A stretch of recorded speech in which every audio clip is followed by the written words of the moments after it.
Cryonics could give people a second chance at life.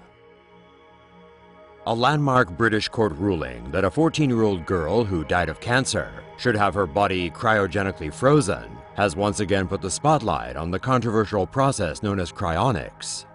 Cryonics is a procedure that preserves the human body at low temperatures after death, in the hope it can be revived in the future. The process must begin within 2 minutes of a person being declared legally dead.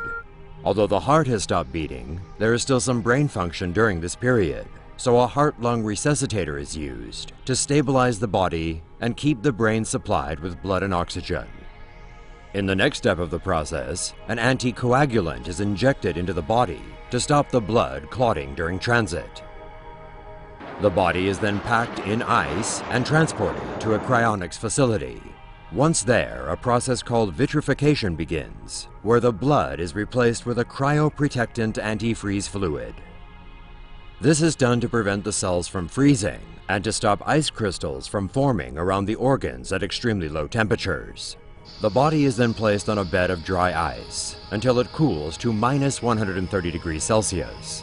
Once cooled sufficiently, the body is transferred to an individual container, which is in turn lowered into a larger metal tank that's filled with liquid nitrogen to keep the temperature at -196 degrees Celsius.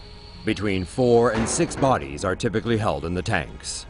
They are stored with heads facing down to ensure the brains would stay immersed in the freezing liquid, even if there is a leak in the container. Britain's High Court ruled in October that a 14-year-old girl had the right to be cryogenically frozen after her parents disagreed about whether she should undergo the process. Before she died, the girl wrote to the court to say she wanted the chance to live again, even if it took 200 years for scientists to wake her up. Around 350 people have been cryogenically frozen since the 1960s, including several notable scientists and the baseball legend Ted Williams. However, the technology to revive someone who's been cryogenically frozen does not exist, and there is no proof that it ever will. See a story that really should be animated? Suggest stories to TomoNews now!